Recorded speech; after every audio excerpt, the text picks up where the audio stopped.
اعوذ باللہ من الشیطان الرجیم بسم اللہ الرحمن الرحیم۔ حدیث نبوی صلی اللہ علیہ وآلہ وسلم۔ پہلی حدیث، میں عبداللہ بن عمر رضی اللہ عنہما کے ساتھ مدینے تک رہا۔ میں نے اس ایک حدیث کے سوا ان سے رسول اللہ صلی اللہ علیہ وآلہ وسلم کی کوئی اور حدیث نہیں سنی۔ وہ کہتے تھے کہ ہم رسول اللہ صلی اللہ علیہ وآلہ وسلم کی خدمت میں حاضر تھے کہ آپ صلی اللہ علیہ وآلہ وسلم کے پاس کھجور کا ایک گابھا لایا گیا۔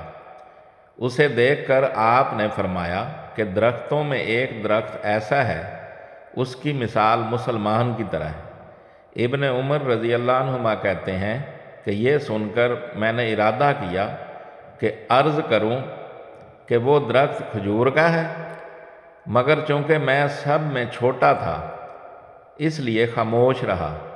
پھر رسول اللہ صلی اللہ علیہ وآلہ وسلم نے خود ہی فرمایا کہ وہ کھجور ہے۔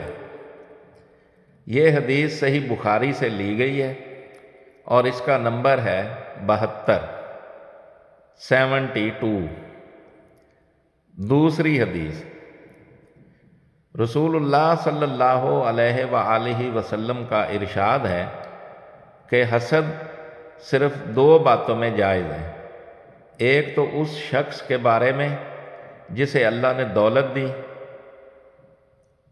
اور وہ اس دولت کو راہ حق میں خرچ کرنے پر بھی قدرت رکھتا ہو، اور ایک اس شخص کے بارے میں جسے اللہ نے حکمت کی دولت سے نوازا ہو اور وہ اس کے ذریعے سے فیصلہ کرتا ہو اور لوگوں کو اس حکمت کی تعلیم دیتا ہو۔ یہ حدیث بھی صحیح بخاری سے لی گئی ہے اور اس کا نمبر ہے 73۔ تیسری حدیث، وہ اور حر بن قیس بن حسن فزاری حضرت موسیٰ علیہ السلام کے ساتھی کے بارے میں بحثے۔ حضرت ابن عباس رضی اللہ عنہما نے فرمایا کہ وہ خضر علیہ السلام تھے۔ پھر ان کے پاس سے ابی بن کعب گزرے تو عبداللہ بن عباس رضی اللہ عنہما نے انہیں بلایا اور کہا کہ میں اور میرے یہ رفیق موسیٰ علیہ السلام کے اس ساتھی کے بارے میں بحث کر رہے ہیں جس سے انہوں نے ملاقات چاہی تھی۔ کیا آپ نے رسول اللہ صلی اللہ علیہ وآلہ وسلم سے اس کے بارے میں کچھ ذکر سنا ہے؟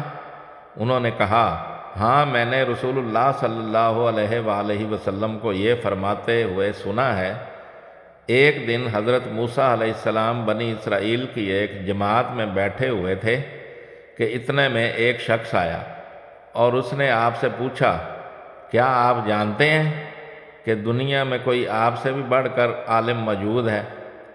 تو حضرت موسیٰ علیہ السلام نے فرمایا، نہیں۔ اس پر اللہ تعالیٰ نے حضرت موسیٰ علیہ السلام کے پاس وحی بھیجی کہ ہاں ہمارا بندہ خضر ہے جس کا علم تم سے زیادہ ہے۔ تو حضرت موسیٰ علیہ السلام نے اللہ سے دریافت کیا کہ خضر علیہ السلام سے ملنے کی کیا صورت ہے؟ اللہ تعالیٰ نے ایک مچھلی کو ان سے ملاقات کی علامت قرار دیا اور ان سے کہہ دیا کہ جب تم اس مچھلی کو گم کر دو تو واپس لوٹ جاؤ، تب خضر سے تمہاری ملاقات ہوگی۔ تب موسیٰ علیہ السلام چلے اور دریا میں مچھلی کی علامت تلاش کرتے رہے۔ اس وقت ان کے ساتھی نے کہا، جب ہم پتھر کے پاس تھے کیا آپ نے دیکھا تھا؟ میں اس وقت مچھلی کا کہنا بھول گیا اور شیطان ہی نے مجھے اس کا ذکر بھلا دیا۔ موسیٰ علیہ السلام نے کہا، اسی مقام کی ہمیں تلاش تھی۔ تب وہ اپنے نشانات قدم پر پچھلے پاؤں باتیں کرتے ہوئے لوٹے۔ وہاں انہوں نے خضر علیہ السلام کو پایا۔ پھر ان کا وہی قصہ ہے جو اللہ نے اپنی کتاب قرآن میں بیان کیا ہے۔ یہ حدیث بھی صحیح بخاری سے لی گئی ہے اور اس کا نمبر ہے 74 میری تمام دیکھنے اور سننے والوں سے گزارش ہے کہ میرے والدین، میرے بہن بھائی، میرے رشتہ دار اور میرے دوست جو اس دنیا سے جا چکے ہیں ان کے لیے مغفرت کی دعا فرما دیں۔ جزاک اللہ خیرہ۔ دعا گو طارق سلطان شاہ ہاشمی۔